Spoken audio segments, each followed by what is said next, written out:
भुवन पर इंद्र को बिठाया गया है। अहंकार तो आएगा ही।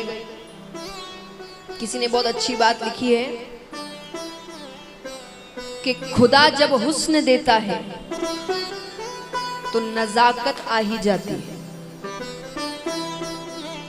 अब हुस्न का मतलब यहाँ पर केवल सुंदरता नहीं है। हुस्न मतलब सुंदरता, ज्ञान, पद, प्रतिष्ठा, नाम, शोहरत, धन, दौलत, ये सारी चीजें। और नजाकत यानी अहंकार, कि जब खुदा जब ऐसी चीजें देते तो अहंकार आना स्वाभाविक है। सबकी बुद्धि भ्रष्ट हो जाती है कुछ समय के लिए। और हम इंसानों की क्या बात करें, अब भगवान को देखिए। भगवान जब लक्ष्मी जी से विवाह नहीं हुआ था तो कहाँ रहते थे बताइए, किसको पता है? भगवान पहले कहाँ रहते थे विवाह से पहले? शादी से पहले, चलिए मैं हिंट देती हूँ, वो एक धाम है, बैकुंठ धाम। भगवान बैकुंठ धाम में रहते थे। शादी हुई लक्ष्मी जी के साथ, फिर कहाँ रहने लगे? क्षीर सागर। किस पर सोते हैं? वो सोने की जगह है। महल इत्यादि छोड़कर किस पर सोने आए वो?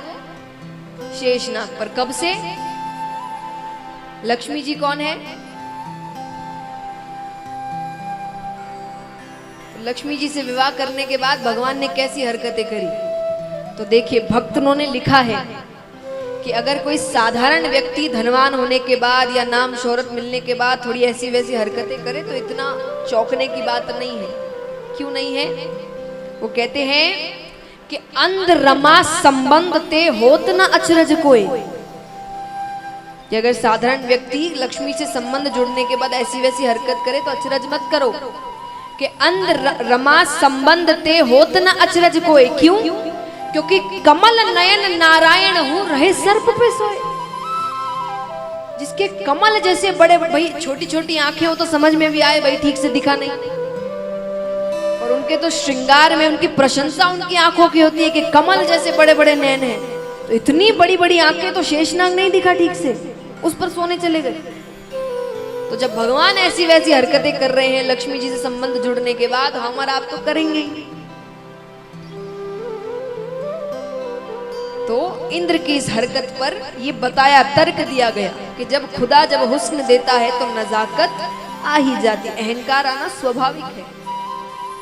तो इंद्र ने माला फेंक दी, वो चले जाते हैं। अब दुर्वासा ऋषि उसी रास्ते से वापस आ रहे थे, उन्होंने अपनी माला पहचान ली। बहुत क्रोधित होते हैं इंद्र, वहीं खड़े खड़े कहते हैं कि तुम्हें जिस 3 लोक 14 भुवन का इतना नाज है ना, इतना अहंकार है, मैं श्राप देता हूं तुमसे छीन लिया जाएगा। अब देखिए, ऐसे तो देवताओं को सब पसंद करते हैं, पर देवताओं के पीछे भी एक व्यक्ति हर वक्त लगा रहता है। कौन है वो? शुक्राचार्य जी। ये दैत्यों के गुरु हैं। ये मानव देवताओं के पीछे ही घूमते रहते हैं कि कब किसी को श्राप मिले और मैं उसका फायदा उठाऊं। तो शुक्राचार्य जी यहाँ दैत्यों से कहते हैं कि इंद्र अभी श्रापित है, आक्रमण कर दो। दैत्यों ने आक्रमण किया, 3 लोक 14 भुवन दैत्यों के पास चला गया। अब देवता भगवान के पास जाए, क्या करे? भगवान कहते युद्ध तो कर नहीं सकते, इंद्र को श्राप मिला हुआ है, तो क्या करें? बोले काम करो, दैत्यों के साथ मित्रता कर, और मित्रता कर कर उनसे कहना हम समुद्र मंथन करेंगे, तो जो भी चीजें निकलेंगी आदि आदि बांट लेंगे। अब समुद्र मंथन में से दोनों को पता था अमृत निकलने वाला है, तो भगवान ने कहा अमृत मैं तुम सबको पिला दूंगा, फिर युद्ध करना, फिर नहीं हारोगे। ठीक है, दैत्यों से कहा जाता है, वो भी मान जाते, क्योंकि उन्हें भी पता था समुद्र मंथन ना अकेले देवता कर सकते ना अकेले दैत्य कर सकते, दोनों को मिलना ही पड़ेगा, और दोनों को अमृत चाहिए। वो इस लालच में, उन्हें अमृत मिल गया तो 3 लोक 14 भुवन फिर चले जाने का कभी डर ही नहीं है उन्हें, मान गए। तो अब मंथन आरंभ करने जा रहे हैं। मद्राचल पर्वत को बीच में रखा गया, बासुकी नाग को रस्सा बनाया गया, बीच में रखते हैं। अब देखिए, दैत्य बहुत शक्तिशाली है, बहुत शक्ति है उनमें, बल बहुत है, लेकिन मूर्ख है, दिमाग बिल्कुल भी नहीं है। और भगवान में दोनों है। भगवान को पता है कब बल का प्रयोग करना है और कब दिमाग का प्रयोग करना है। सफलता तभी प्राप्त होती है, हर वक्त बल के प्रयोग से नहीं होती, कभी कभी दिमाग भी लगाना पड़ता है। तो भगवान ने क्या दिमाग लगाया? भगवान ने देवताओं से कहा कि तुम जाकर नाग का जो मुख है उसके सामने खड़े रहो और जिद करो कि हमें मुख की तरफ खड़े रहना। अब दैत्य मूर्ख है। दैत्यों ने सोचा कि विष्णु बड़ा चालाक है, जरूर मुख के सामने रहने से कोई फायदा हो रहा है। तो दैत्यों ने कहा नहीं, हम अभी राजा हैं, हम मुख की तरफ रहेंगे। भगवान ने कहा भाई चलो ठीक है, बात तो सही है, राजा तो यही है, आप चले जाइए, हम पीछे हो जाते हैं। देवता पीछे चले गए। अब मंथन आरंभ करेंगे तो पहले तो पर्वत ही डूबने लगा। तब भगवान ने कच्छप अवतार लिया, कछुए का रूप, और अपनी पीठ पर भगवान उस पर्वत को रखते हैं। अब मंथन आरंभ कर रहे हैं तो मंथन के लिए क्या करना पड़ेगा? दोनों को नाग को खींचना पड़ेगा। तो जैसे ही नाग को खींचते हैं सबसे पहले उसके मुख से विष निकलता है। उस विष से कितने दैत्य वहीं मारे गए। अब बाकियों पीछे को जब तक समझ में आई चीज वो पीछे हटते हैं, थोड़ा विष बच जाता है। अब देखिए कोई भी चीज वापस समुद्र में नहीं जा सकती, सबका इस्तेमाल करना पड़ेगा। विष का कौन करे, कोई लेने को तैयार नहीं। तब भगवान ने देवताओं से कहा महादेव जी के पास जाओ। महादेव जी से कहा गया आप विष ग्रहण करिए। महादेव जी मान गए। पार्वती जी कहते हैं, पार्वती जी ने कहा कि देवता बड़े चालाक हैं, अमृत खुद ग्रहण कर लेंगे और विष आपको दे रहे हैं, आपकी मृत्यु हो जाएगी। महादेव जी ने कहा जग कल्याण के लिए मृत्यु हो भी जाए तो क्या दिक्कत है। माता समझ गई ऐसे ये समझने वाले नहीं तो कैसे, अब रोकने वाले भी नहीं। तो माता ने कहा एक बात कही सुनिए, आप मुझसे प्रेम करते हैं? बोले बहुत। तो आपके शरीर में मेरा स्थान कहाँ है? बोले हृदय में। पार्वती जी ने कहा मैं आपके हृदय में रहती हूँ? बोले हाँ। तो बोले वो विष तो गले से हृदय में भी उतरेगा? बोले उतरेगा। बोले मेरी भी मृत्यु हो जाएगी, आप पर पत्नी हत्या का कलंक लगेगा। भोले बाबा भोले हैं ना बहुत। तो माता ऐसे समझा रही है। तो माता ने कहा आप पर तो कलंक लग जाएगा। भगवान कहते हैं सही बात है। महादेव जी ने कहा ठीक है, मैं उसको गले से नीचे उतरने ही नहीं दूंगा। तो महादेव जी ने उस विष को गले पर ही रोक लिया। तब से उनका नाम पड़ा नीलकंठ। बोले नीलकंठ महादेव की। तो महादेव जी विष ग्रहण करते हैं पर उसको गले से नीचे नहीं उतरने देते। अब मंथन कर रहे हैं। मंथन में कई चीजें बाहर निकलती है। उच्च श्रेवा घोड़ा निकलता है, कामधेनु गाय निकलती है, ऐरावत हाथी निकलता है। सब कुछ ना कुछ ले रहे हैं, कुछ देवता ले रहे हैं, कुछ उसमें से लक्ष्मी माता भी निकलती है। लक्ष्मी माता समुद्र मंथन में से बाहर आई थी, हाथ में वरमाला ली। अब वरमाला लिए बाहर आई तो सब सज धज कर खड़े हो गए कि किसके गले में वरमाला जाए। देवता खड़े हैं, दैत्य खड़े हैं, ऋषिगण कई खड़े हो गए, माता सब, भगवान पीछे खड़े हैं। उनको सब सच तो पता ही है। भगवान कहते कर लो जितनी कोशिशें करनी है। तो माता आती है, सबसे पहले देवताओं के सामने से जाती है। माता ने कहा ज्ञानी है, शक्तिशाली है, पर बहुत अभिमानी है, इतना अहंकार है इनके अंदर अपनी चीजों का। चली जाती है। ऋषिगण दिखते हैं।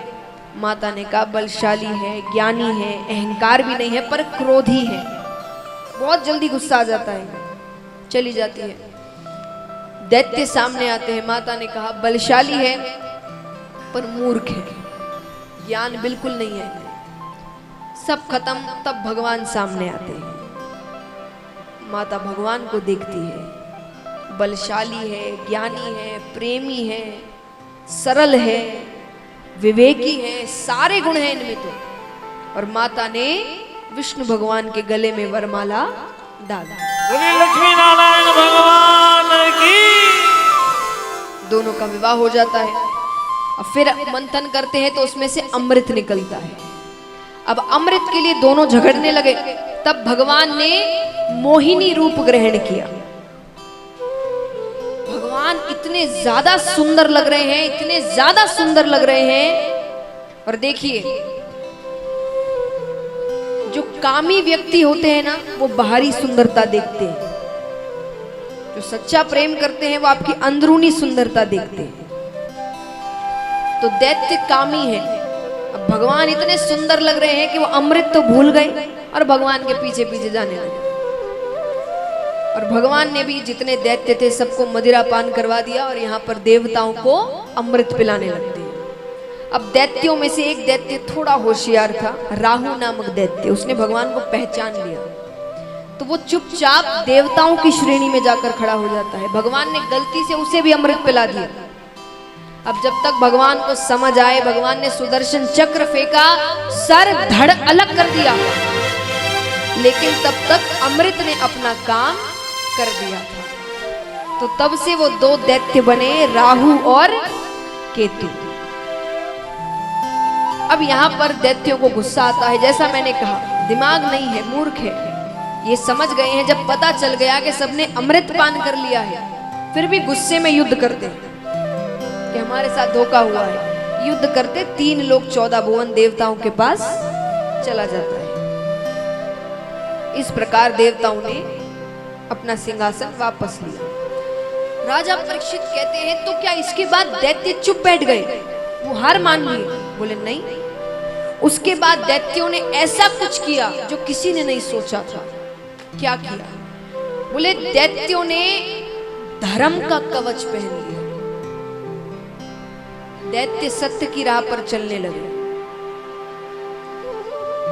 यज्ञ इत्यादि करने लगे, पूजा पाठ करने लगे। धर्म इसीलिए देखिए, भगवान ने रावण को, कंस को, सबको मारा है, बलि को मारा नहीं। क्यों नहीं मारा? क्योंकि मार नहीं सकते, वो गलती ही नहीं कर रहा था, उसने कोई पाप नहीं करे थे। तो महाराज अब यहाँ पर सब धर्म का कवच पहन के बैठे हैं, सब पूजा पाठ यज्ञ इत्यादि कर रहे हैं। बलि को दैत्यों का राजा बनाया गया। राजा परीक्षित ने कहा, इतने बड़े बड़े दैत्य हैं तो बलि को राजा क्यों बनाया गया? बोले क्योंकि उसी के कारण उन्हें वापस 3 लोग 14 भुवन मिल गया था। कैसे? बलि अपने पिछले जन्म में एक डकैत थे, डाकू। उन्हें पता चला किसी गांव से कोई सेठ जी अपने साथ बहुत सा धन लेकर जा रहे हैं और बीच में एक जंगल का रास्ता है और धन उनके पास इतना है कि अगर किसी ने भी चुरा लिया तो उसे जीवन भर चोरी करने की जरूरत नहीं, वो बैठकर जीवन जी सकता है अपना।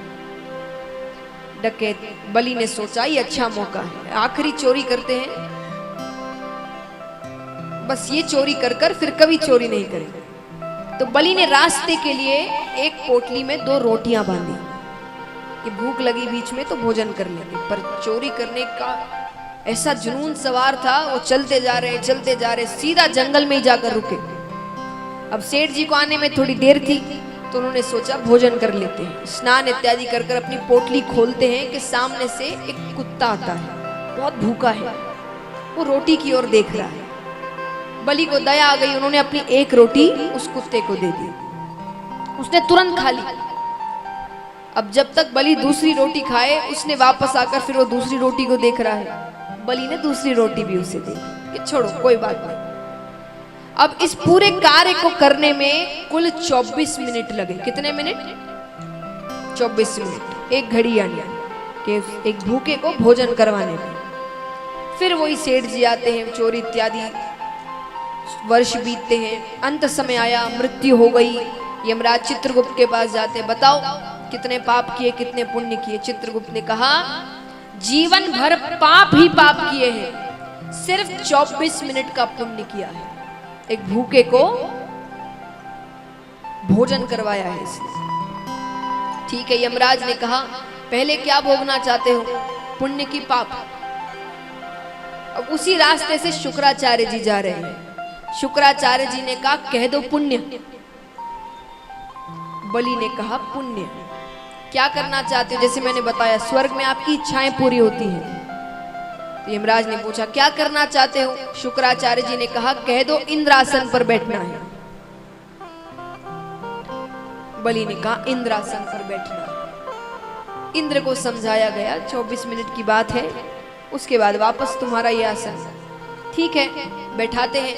अब बैठने से पहले शुक्राचार्य जी ने कानों में कुछ कहा उसके।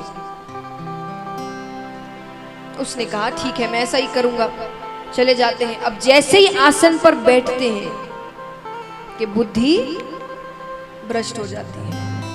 वही बात, खुदा जब हुस्न देता है तो नजाकत आई जाती है। ये सब चीजें मिले तो दिमाग चलना बंद कर देता है। अब क्या करना था वो क्या कर रहा है। जैसे ही बैठा आसन पर, अप्सराओं से कहते नृत्य करके दिखाओ, भोजन लेकर आओ, ये करो, मेरी सेवा करो, ये लेकर आओ, वो लेकर आओ, वस्त्र लेकर आओ। शुक्राचार्य जी ने कहा क्या करने को भेजा और ये क्या कर रहा है। वो 10 मिनट ऐसे ही गवा देता है। शुक्राचार्य जी क्रोधित हो रहे हैं। नीचे एक छोटा सा पत्थर रखा था, उन्होंने पत्थर उठाया और खींचकर मारते हैं। सर पर चोट लगी। चोट लगने से याद आता है कि अरे मुझे क्या करना था। ये जो दुख संकट है ना हमारे जीवन में, ये भगवान के पत्थर होते हैं। भगवान हमें फेंक कर मारते हैं कि मैंने तुम्हें क्या करने को भेजा और तुम क्या कर रहे हो वहां पर। अब राजा बलि तो समझ गए, पर हम कैसे हो गए हैं। हमें बड़ा पहाड़ भी भगवान फेंक कर मार दे फिर भी हमें समझ नहीं आता। बलि को समझ आ गया। बलि तुरंत खड़े होते। बलि कहते गुरुजी इधर आइए। शुक्राचार्य जी आते हैं, हाथ में जल दीजिए। जल देते हैं। बलि कहते हैं ये 3 लोक 14 भुवन, इसका राजा भी मैं हूं, मालिक अभी मैं हूं। सब देवता वहां खड़े थे। सबने कहा 10 मिनट के लिए तो तुम ही हो। तो बोले ये 3 लोक 14 भुवन मैं अपने गुरु जी को दान में देता हूं। 3 लोक 14 भुवन शुक्राचार्य जी को दान में दे दिया। तो दैत्यों के पास फिर से पुरासन आ गया। अब क्या करें। तब देवताओं की माता दिति के बारे में कल मैंने आपको बताया। दिति दैत्यों की माता है, हिरणाक्ष हिरण्यकश्यपु। अदिति देवताओं की माता है, जो 12 देवता 12 आदित्य हैं उनकी माता है अदिति। वो भगवान से बहुत प्रार्थना करती है, पूजा पाठ करती है कि मेरे बच्चों को उनका स्थान वापस दीजिए। तो उनकी प्रार्थना स्वीकार करके भगवान उनके घर पर जन्म लेते हैं। जन्म यानी अवतार ग्रहण करते हैं। तो भगवान वामन अवतार ग्रहण करते हैं। छोटे से भगवान, बटुक रूप भगवान का। धोती पहनते, हाथ में भिक्षा पात्र है, एक लकड़ी का दंड है। और यहाँ पर बलि राजा एक बहुत बड़ा यज्ञ करवा रहे हैं। यज्ञ से पहले दान इत्यादि सब कुछ किया। भगवान को आने में थोड़ी देर हो गई तो भगवान आकर आवाज लगाते हैं दान के लिए। राजा वो आवाज सुनते ही उठते हैं। शुक्राचार्य जी ने कहा जितना दान करना था कर दिया, अब सब यज्ञ के बाद बैठ जाइए। राजा बैठ जाते हैं। तब भगवान